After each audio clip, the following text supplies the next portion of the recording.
Hi friends, welcome to our channel. இன்னைக்கு நம்ம பார்க்க போகிறது strength of materialஸோட first topic basic stress and strain. இப்போ ஸ்ட்ரெஸ்னா என்ன? ஒரு மெட்டீரியல் மேலே நம்ம லோட் அப்ளை பண்ணுறோம். ஸோ அந்த மெட்டீரியல் அதோட ஒரு யூனிட் ஏரியாவுக்கு அந்த லோடை எவ்வளோ ரெசிஸ்ட் பண்ணதோ அதை தான் ஸ்ட்ரெஸ்ன்னு சொல்லுவாங்க. ஸோ சிம்பிளாக சொல்லணும்னா stress is defined as the internal resistance offered by the loaded material per its unit original area. இதை இன்ஜினியரிங் ஸ்ட்ரெஸ் ஆர் கன்வென்ஷனல் ஸ்ட்ரெஸ்னு சொல்லுவாங்க. ஸோ ஸ்ட்ரெஸ்ஸை டினோட் பண்ணுறது sigma. So stress sigma is equals to load applied P divided by original area A naught. இதோட unit பார்த்தீங்கன்னா லோட்க்கு newton and ஏரியாவுக்கு metre square. So newton per metre square. இந்த newton per metre ஸ்கொயரை பாஸ்கல்னு சொல்லலாம். ஸ்ட்ரெஸ்க்கு எம்எல்டி சிஸ்டம் ஆஃப் ஃபண்டமெண்டல் யூனிட்ஸில் என்ன யூனிட் வரும்னு பார்க்கலாம். இந்த எம்எல்டின்றது என்னென்னா mass, length and time variant வச்சு தான் டிஸ்கிரைப் பண்ணுவாங்க. இப்போது நம்ம ஸ்ட்ரெஸ் என்ன, ஒரு ஃபோர்ஸ் தானே. So force is equals to mass into acceleration. இங்கே ஆக்சிலரேஷனை நம்ம வெலாசிட்டி பை டைம்னு எழுதலாமா? So force F is equals to MV by டின்னு ஆகும். இப்போ இந்த வெலாசிட்டியை டிஸ்டன்ஸ் பை டைம்னு எழுதலாம். ஸோ சப்ஸ்டியூட் பண்ணும்போது F is equals to MD by T ஸ்கொயர்னு ஆகும். ஸோ இங்கே மாஸ் வேரியன்ட் என்ன இருக்குது? எம் 1 இருக்குது. So M power 1. அதே மாதிரி லென்த் வேரியன்ட் என்ன இருக்குது? டிஸ்டன்ஸ் இருக்குது. So L power 1. Then time variant என்ன இருக்குது? T square. அது டினாமினேட்டரில் இருக்குது. ஸோ டி பவர் -2ன்னு வரும். ஸோ ஓவராலாக பார்க்கும்போது ஸ்ட்ரெஸ்க்கு எம்எல்டி சிஸ்டமில் என்ன யூனிட்னா M power 1, L power 1, T power -2. Next பார்த்தீங்கன்னா ட்ரூ ஸ்ட்ரெஸ். ட்ரூ ஸ்ட்ரெஸ்ஸும் இன்ஜினியரிங் ஸ்ட்ரெஸ் மாதிரியே தான். பட் இங்கே கன்சிடர் பண்ணுற ஏரியா இன்ஸ்டன்டேனியஸ் ஏரியா. இப்போ இந்த இன்ஸ்டன்டேனியஸ் ஏரியா என்னென்னா, லோட் ஆக்ட் ஆகிட்டு இருக்க ஒரு மெட்டீரியலில் ஒரு பர்டிகுலர் டிஃபர்மேஷன் இருக்கும். ஸோ ஒரு பர்டிகுலர் டிஃபர்மேஷனில் அந்த லோட் ஆக்ட் ஆகிற இன்ஸ்டன்ட்டில் கவர் ஆகிற ஏரியா தான் இன்ஸ்டன்டேனியஸ் ஏரியா. இப்போ ட்ரூ ஸ்ட்ரெஸ் சிக்மா பார் வச்சு டினோட் பண்ணுவாங்க. So true stress sigma bar is equals to load P divided by instantaneous area AI. So இதுக்கும் சேம் யூனிட் தான் newton per metre square or pascal. Next engineering strain R conventional strain. ஜென்ரலாக ஸ்ட்ரெயின்ன்றது என்னென்னா ஒரு மெட்டீரியலோட deformation ரேஷியோன்னு சொல்லலாம். அதாவது நம்ம ஒரு மெட்டீரியலில் லோட் அப்ளை பண்ணுறோம், அது அதோட ஒரிஜினல் ஸ்டேட்லேருந்து எவ்வளோ டிஃபார்ம் ஆகியிருக்கு அப்படின்றது தான் strain. So strain is the ratio of change in length to its original length அப்படின்னு சொல்லலாம். இதோட ஃபார்முலா பார்த்தீங்கன்னா epsilon is equals to del L by L naught. இதில் டெல் எல்ன்றது change in length and L நாட்ன்றது ஒரிஜினல் லென்த். இதோட unit பார்த்தீங்கன்னா no unit, because ரெண்டுமே லென்த், அதனால நோ யூனிட் வருது. Sometimes MM per MM, metre per மீட்டர்னு தருவாங்க. எம்எல்டி சிஸ்டம் ஆஃப் யூனிட்ல இதை நம்ம எப்படி டிஸ்கிரைப் பண்ணலான்னா M power 0, L power 0, T power 0. So அதே மாதிரி ட்ரூ ஸ்ட்ரெயின் இது பார்த்தீங்கன்னா change in length to it's instantaneous length. அதாவது லோட் ஆக்ட் ஆகிற இன்ஸ்டன்ட்டில் நம்மளுக்கு கவர் ஆகிற லென்த்.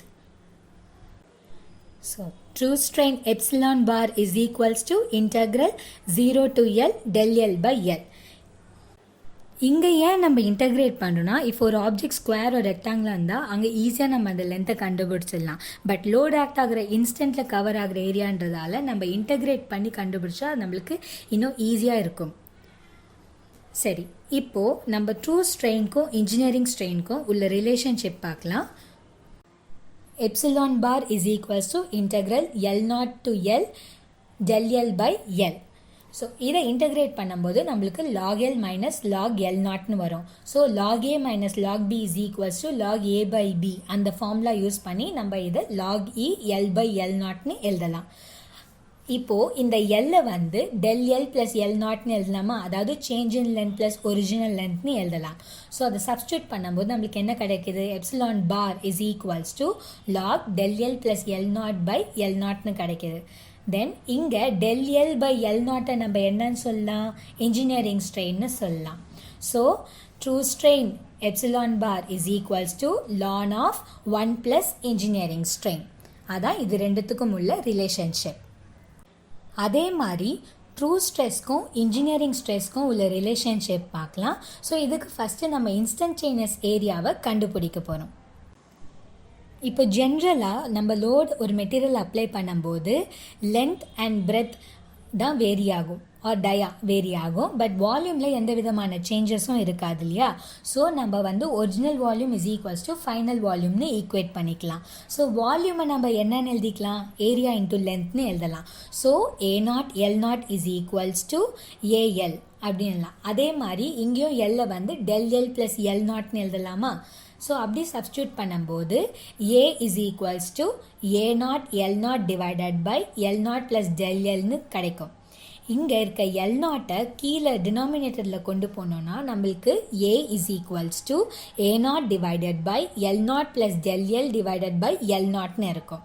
ஸோ இதை நம்ம சிம்பிளிஃபைடாக பார்க்கும்போது நம்மளுக்கு என்ன வரும், instantaneous area A is equals to A0 divided by 1 plus epsilon வரும். இந்த எப்சிலான்றது என்னன்னா நம்மளோட engineering stress. So instantaneous area A is equals to original area divided by 1 plus engineering stress. இப்போ நம்மளுக்கு இன்ஸ்டன்டேனியஸ் ஏரியா கிடைச்சாச்சு. ஸோ இப்போ true stress and engineering ஸ்ட்ரெஸ்க்குள்ள relation எப்படி வரும்னா, நம்மளுக்கு true stress sigma bar is equals to P by ஏஐன்னு தெரியும். So இங்கே அந்த இன்ஸ்டன்டேனியஸ் ஏரியா சப்ஸ்டியூட் பண்ணிங்கன்னா நம்மளுக்கு sigma bar is equals to P by A0 divided by 1 plus எப்சிலான்னு கிடைக்கும். ஸோ இதை சிம்பிளிஃபை பண்ணும்போது நம்மளோட ட்ரூ ஸ்ட்ரெஸ் என்ன கிடைக்கும்னா P by A0 into 1 plus எப்சிலான்னு கிடைக்கும். ஸோ ஃபைனலாக என்ன வரும், true stress is equals to engineering stress into 1 plus engineering strain. அடுத்து நம்ம பார்க்க போகிறது types of stresses. Types of ஸ்ட்ரெஸ்ஸஸில் 3 இருக்குது. Tensile stress, compressive stress and shear stress. So இது மூணுமே நம்ம கொடுக்குற லோடிங் பேஸ் பண்ணி தான் வந்திருக்கு. ஸ்ட்ரெஸ்னாலே லோட் பை ஏரியா தான். இப்போ டென்சைல் ஸ்ட்ரெஸ்னால் tensile load by area, compressive ஸ்ட்ரெஸ்னால் compressive load by area, shear ஸ்ட்ரெஸ்னால் ஷியர் லோட் பை ஏரியா. இப்போ ஷியரிங் லோட் என்னென்னா 2 equal and opposite forces act ஆகும்போது அந்த பாடி வந்து ஷியரிங் ஃபோர்ஸ் மாதிரி ஆகும். ஸோ அதனால் வர்றது தான் ஷியர் ஸ்ட்ரெஸ். அடுத்தது பார்த்திங்கன்னா டைப்ஸ் ஆஃப் ஸ்ட்ரெயின். ஸ்ட்ரெயினில் வந்து 4 இருக்குது. Tensile strain, compressive strain, shear strain, volumetric strain. So tensile strain பார்த்திங்கன்னா ஒரு அவுட்வர்ட் ஃபோர்ஸ் ஆக்ட் ஆகுறதுனால மெட்டீரியல் எலாங்கேட் ஆகும். So tensile strain is equals to increase in length by original length. இப்போ compressive strain பார்த்திங்கன்னா ஒரு inward force act ஆகுறதுனால material வந்து shrink ஆகும் ஆர் கம்ப்ரெஸ் ஆகும். ஸோ அதனால் compressive strain is equals to decrease in length divided by original length. Shear strain பார்த்திங்கன்னா shear ஸ்ட்ரெஸ்னால் வர ஸ்ட்ரெயின் தான் ஷியர் ஸ்ட்ரெயின். வால்யூமெட்ரிக் ஸ்ட்ரெயின் பார்த்திங்கன்னா இப்போ 3 டைரெக்ஷனில் ஒரு ஃபோர்ஸ் ஆஃப் ப்ரெஷர் அப்ளை ஆகும்போது எதர் அந்த மெட்டீரியல் எக்ஸ்பேண்ட் ஆர் ஷ்ரிங்க் ஆகும். ஸோ வால்யூமில் சேஞ்சஸ் இருக்கும். So volumetric strain is equals to change in volume divided by original volume. Next நம்ம பார்க்க போகிறது Hooke's law. So Hooke's law என்ன சொல்லுதுன்னா, ஒரு ஹோமோஜீனியஸ் ஐசோட்ராபிக் மெட்டீரியலில் நம்ம லோட் பண்ணும்போது அதோட லிமிட் ஆஃப் ப்ரொபோர்ஷனாலிட்டி வரைக்கும் அதோட ஸ்ட்ரெஸ்ஸும் ஸ்ட்ரெயினும் லீனியராக வேரி ஆகும். So it states that when a homogeneous isotropic material is loaded, its stress is directly proportional to strain up to its limit of proportionality and not its elastic limit. So அதோட limit of proportionality வரைக்கும் தான் stress and strain ப்ரொபோர்ஷனலாக இருக்கும். So இந்த hooks லா வச்சு நம்ம deformation கண்டுபிடிக்கலாம். So sigma is proportional to epsilon. So sigma is equals to E into epsilon. இந்த ஈங்கிறது என்னென்னா modulus of elasticity or Young's மாடுலஸ்னு சொல்லுவாங்க. ஸோ இங்கே சிக்மா அண்ட் எப்சிலான் சப்ஸ்டியூட் பண்ணால் நம்மளுக்கு என்ன வரும், P by A0 is equals to E into ΔL by L. இங்கே இருக்கிற ΔL தான் நம்ம கண்டுபிடிக்கிற deformation of a body. So இதை நம்ம சிம்பிளிஃபை பண்ணும்போது என்ன கிடைக்கிது, ΔL is equals to PL by AE. அடுத்து நம்ம பார்க்க போகிறது டைப்ஸ் ஆஃப் மாடுலை. சிங்குலராக மாடுலஸ்னு சொல்லுவோம், ப்ளூரலாக மாடுலைன்னு சொல்லுவோம். மாடுலஸ்னாலே ஸ்ட்ரெஸ் பை ஸ்ட்ரெயின் தான். First Young's modulus. So Young's modulus E is equals to linear stress by linear strain. இதுக்கு linear பதிலா lateral or axial கூட வரலாம். So இந்த linear axial and lateral குள்ள difference என்னன்னா longitudinal or linear force என்றது lengthwise, அதோட மெட்டீரியல் lengthwise load act ஆகும்போது அது longitudinal or linear சொல்றோம். மெட்டீரியலோட ஆக்சிஸ்ல லோட் ஆக்ட் ஆச்சுன்னா அது ஆக்சியல் லோடுன்னு சொல்லுவோம். அதே மாதிரி ஒரு மெட்டீரியலுக்கு பெர்பெண்டிகுலர்ல லோட் ஆக்ட் ஆச்சுன்னா அது பெர்பெண்டிகுலர் லோட் ஆர் லேட்ரல் லோடுன்னு சொல்லுவோம். அதாவது along the breadth or dia. அடுத்தது பார்த்தீங்கன்னா ஷியர் மாடுலஸ். ஷியர் மாடுலஸ் வந்து சி என் ஆர் ஜி வச்சு டினோட் பண்ணுவாங்க. So shear modulus is equals to shear stress by shear strain.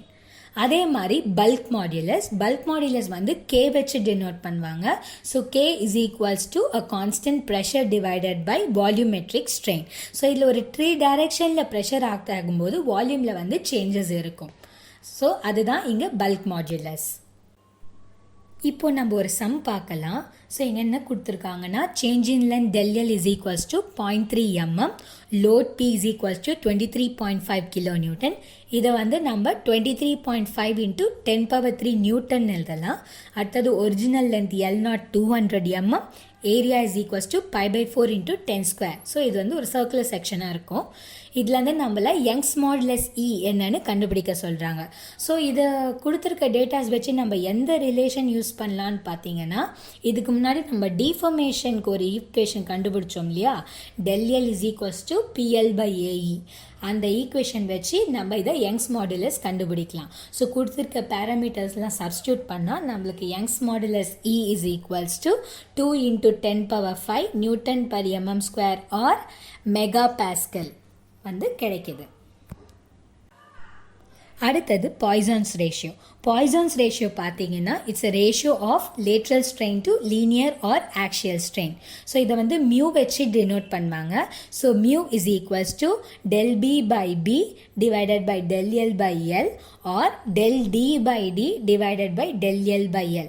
So Poisson ratio எதுக்கு use பண்ணுவாங்கன்னா, நம்ம லோட் ஆக்ட் ஆகிற டைரக்ஷனுக்கு பெர்பெண்டிகுலரில் என்ன டிஃபர்மேஷன் இருக்குது அப்படின்றத செக் பண்ணுறதுக்கு தான் பாய்சான் ரேஷியோ யூஸ் பண்ணுவாங்க. இப்போ இந்த டேபிளில் பார்த்தீங்கன்னா நிறைய மெட்டீரியல்ஸோட பாய்சான் ரேஷியோ வேல்யூஸ் கொடுத்துருக்கு.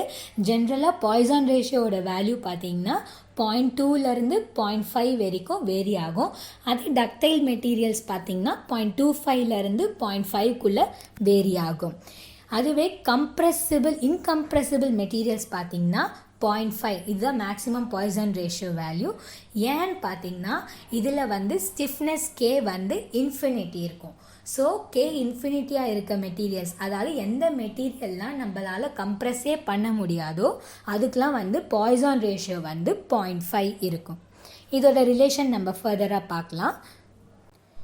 நம்ம இது வரைக்கும் பார்த்த 3 மாடுலர்ஸ்க்கும் ஒரு ரிலேஷன்ஷிப் ஈக்குவேஷன்ஸ் இருக்குது.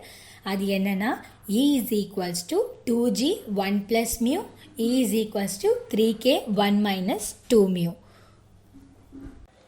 ஸோ இந்த ஈக்குவேஷனில் ஒரு ஈக்குவேஷன் யூஸ் பண்ணி தான் நம்ம இன்கம்ப்ரெசிபிள் மெட்டீரியலுக்கு பாய்சான் ரேஷியோ ஃபைன் பண்ணலாம். ஸோ இங்கே கே இஸ் ஈக்குவல்ஸ் டு இன்ஃபினிட்டின்னு சப்ஸ்டியூட் பண்ணி பார்க்கலாம். So E is equals to 3K 1 minus 2 மியூவில் k is equals to இன்ஃபினிட்டின்னு சப்ஸ்டியூட் பண்ணால் நம்மளுக்கு என்ன வரும், E is equals to 3 infinity into 1 minus 2 மியூன்னு வருமா.